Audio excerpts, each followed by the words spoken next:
When the power of love overcomes the love of power, the world will know peace. Jimi Hendrix. Chapter 1. The legend who burned Brightest. He lived just 27 years, but in that short time, Jimi Hendrix didn't just redefine rock, he rewired the human soul through 6 strings and a scream of electricity. From humble beginnings to explosive fame. And then, just like that, gone. A star so bright, he left a burn mark on the sky. This is the story of a kid from Seattle who became the most innovative guitarist the world has ever known. And the demons that chased him off stage forever. Fame, racism, military trauma, and betrayal. It's all here. The untold, soul-shaking journey of the man who made a guitar weep. And just wait till you hear what really happened during those final days in London. Let's rewind to where the storm began. Chapter 2. A troubled start. A chosen path. Jimi Hendrix wasn't born into music. He was born into chaos. It was November 27th, 1942 in Seattle, Washington, when Johnny Allen Hendrix came into the world. His mother was just 17. His father, Al, was drafted into World War II shortly after Jimmy's birth. By the time Al returned, the family was already unraveling. Jimmy's childhood was marked by poverty, instability, and neglect. His parents fought constantly. His mother drank heavily. Jimmy and his brother Leon bounced between relatives and foster homes. He was quiet, shy, and often retreated into his imagination. His mother, Lucille, was beautiful, wild, and broken. She'd disappear for days, drifting between bars and heartbreak. Jimmy adored her, but she was a ghost more than a parent. When she died at just 32, Jimmy wasn't even allowed to attend her funeral. That kind of grief doesn't just hurt, it mutates you. Jimmy stopped talking to people. He started drawing, daydreaming, getting lost in sounds and shadows. The broomstick guitar wasn't just a toy, it was his lifeline, the only thing that made sense. He'd sit on the floor of his bedroom with rubber bands stretched over shoeboxes, trying to make music out of thin air. But amidst the darkness, one thing glowed: music. He didn't own a guitar, so he made one. A broomstick, rubber bands, and raw obsession. At 15, he got his first real guitar for $5. It was secondhand and barely playable, but Jimmy didn't care. He taught himself by mimicking Elvis, Little Richard, and Muddy Waters records. He'd sit for hours, fingers bleeding, rewinding the same lick until he could feel it in his bones. By high school, he was already playing small gigs, electrifying local crowds with raw talent and stage presence. But Jimmy's rise wasn't a rocket. It was a storm cloud that moved slow, steady, and full of thunder. Then came the draft, the army.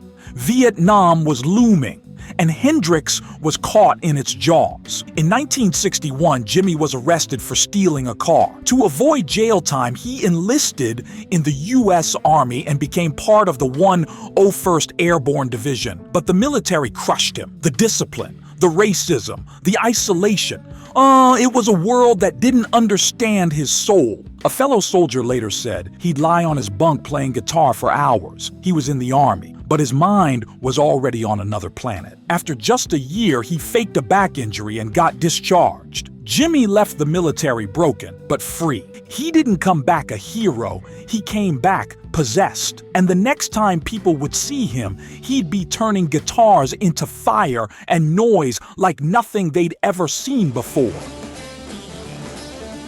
Chapter 3. From Obscurity to Supernova. After the army, Jimmy hit the road. Not as a star, but a sideman. A ghost in the background of other people's dreams. He played for whoever would have him.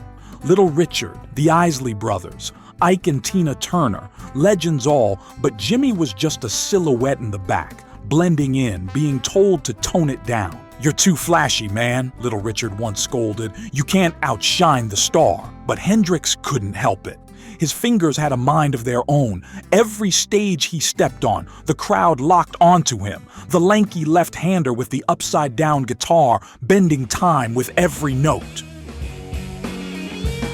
New York City, 1966. the place that eats dreams for breakfast. It was here that fate and a British rock star changed everything. While playing small clubs in Greenwich Village, Hendrix caught the attention of Linda Keith, then girlfriend of Rolling Stone's Keith Richards. She was hypnotized by his talent and knew the American scene couldn't contain him. New York wasn't glamorous. Jimmy was broke, couch surfing, and eating out of vending machines. He played dive bars, where drunks yelled at the stage and the amps barely worked. Sometimes he slept on floors with his guitar as a pillow. But even then, there were whispers. Musicians passing around his name like a secret. There's this guy in Harlem, upside down guitar, plays with his teeth, you gotta see him. And that's how Linda Keith found him.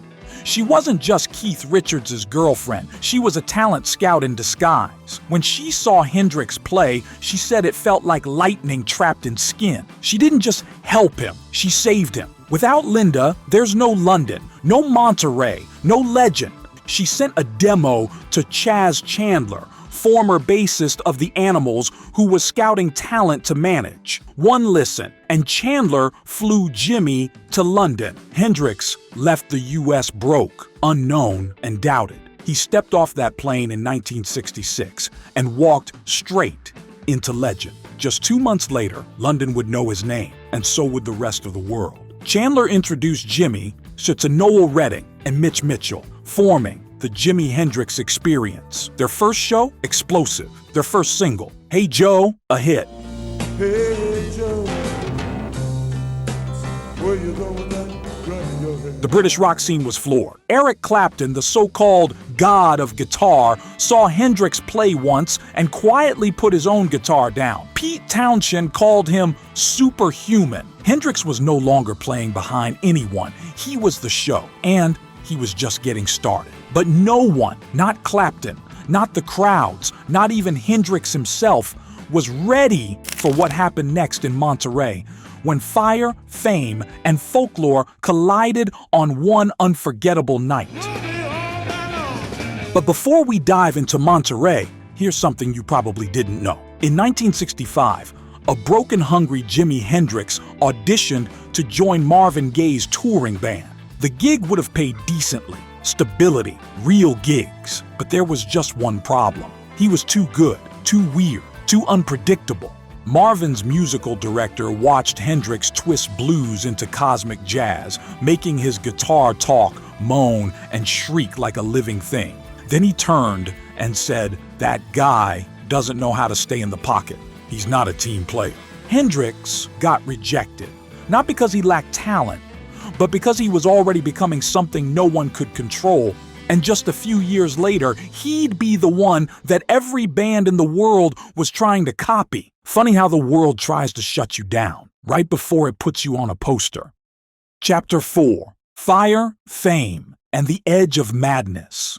It was June 1967, the summer of love. Psychedelics, rebellion, peace signs, and protests. But in the middle of it all stood a man with a guitar. And in one moment, he changed rock forever. The Monterey Pop Festival was Hendrix's return to America, and his first real chance to prove himself on US soil. He wasn't just good, he was transcendent. After ripping through a feral set of Wild Thing, he got on his knees, doused his Stratocaster in lighter fluid, and lit it on fire. The crowd screamed, the camera rolled, and Hendrix, lost in ritual, smashed it to pieces. The man didn't just play the guitar, he sacrificed it, and in doing so, he became a god. When Hendrix stepped on stage at Monterey Pop, he wasn't just performing, he was making war with every expectation of what a black artist was supposed to be. His military jacket, satin pants, and medallions weren't fashion, they were armor. A new kind of warrior. As the band launched into Wild Thing, Hendrix moved like a man possessed. Some said he was dancing with spirits, bending backward, eyes closed, channeling something ancient through 6 strings. And then came the moment. He dropped to his knees, poured lighter fluid over his guitar, and struck the match. The flames licked the air. The crowd gasped, and Hendrix just stared at it, like he was watching a part of himself die and be reborn. After that night, the world knew he wasn't just playing music, he was summoning it. Back in London, the recording of Are You Experienced felt like a laboratory of chaos. Jimi stacked feedback, reversed tape loops, wah pedals, creating sonic hallucinations that made the album feel like a trip through another galaxy. From that point on, Jimi Hendrix was untouchable, a musical shaman, an icon, a threat. The Experience's debut album, Are You Experienced, dropped like a bomb. Purple Haze, Foxy Lady, Manic Depression. Critics struggled to describe it. Was it blues, rock, jazz, all of it, none of it? Hendrix wasn't interested in fitting into genres. He wanted to bend sound itself.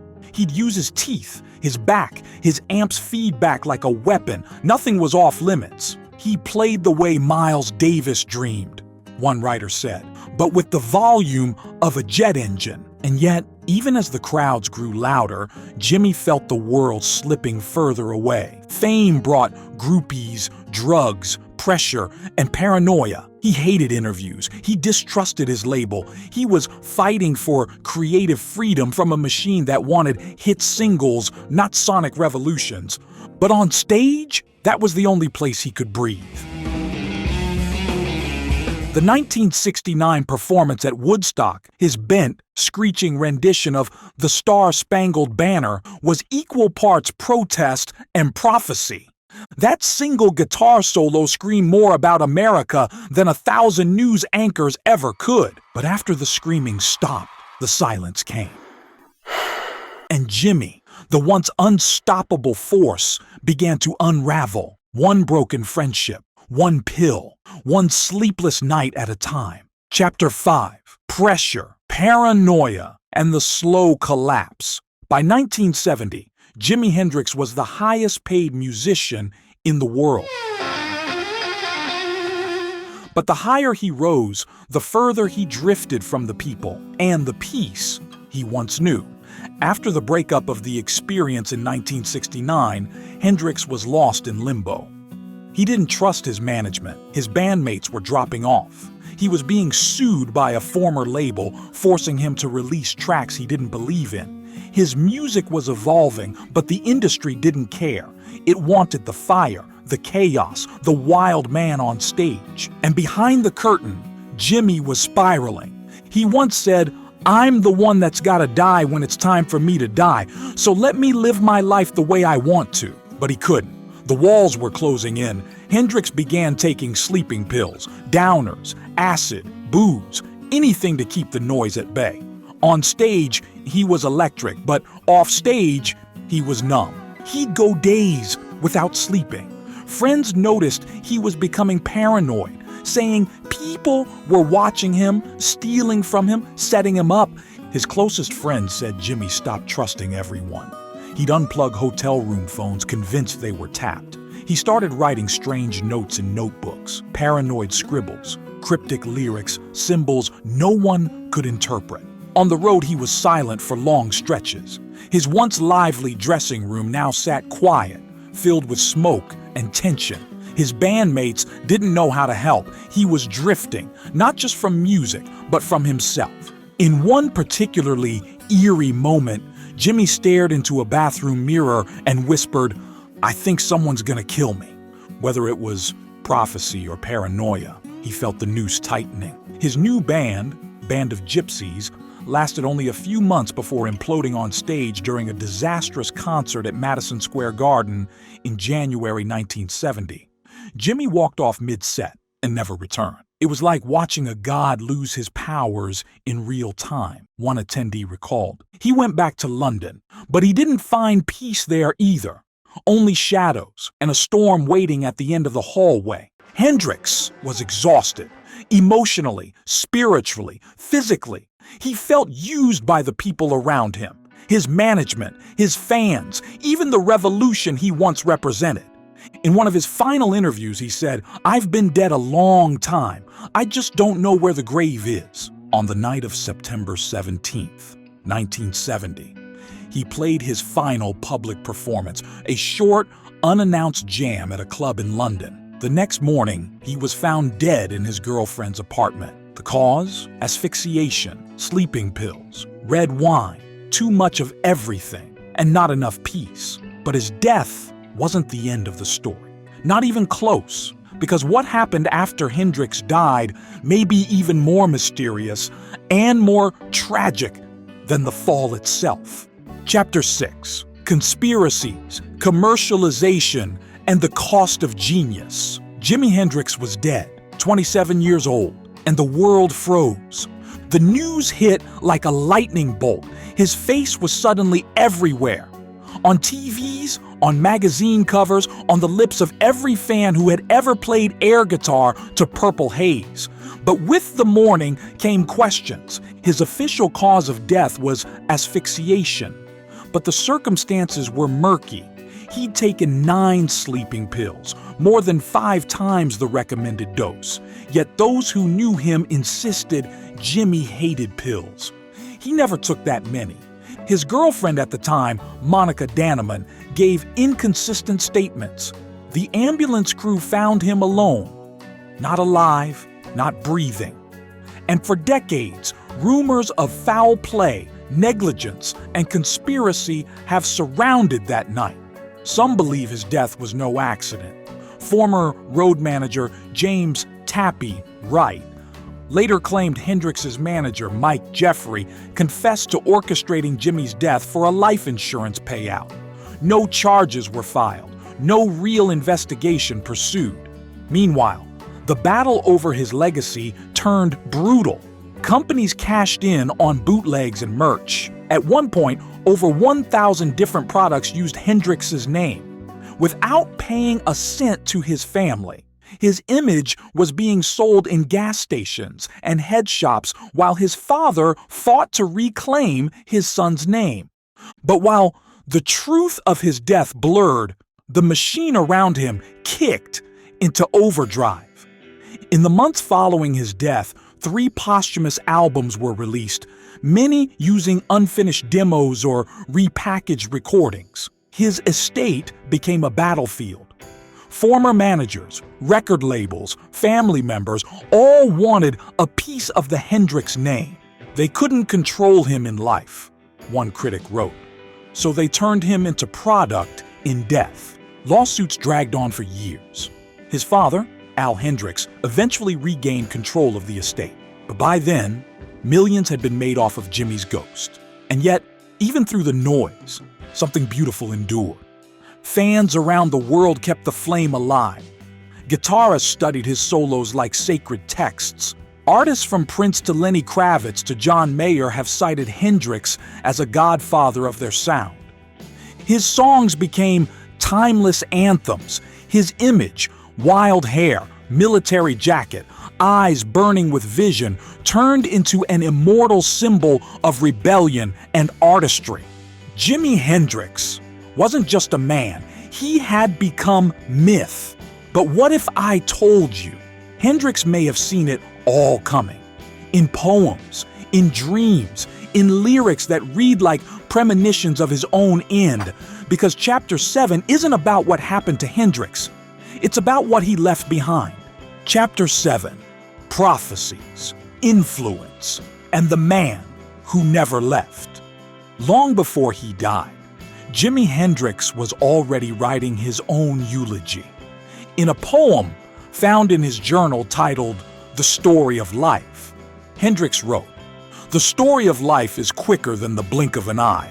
The story of love is hello and goodbye until we meet again." Chilling? Maybe? Prophetic? Absolutely.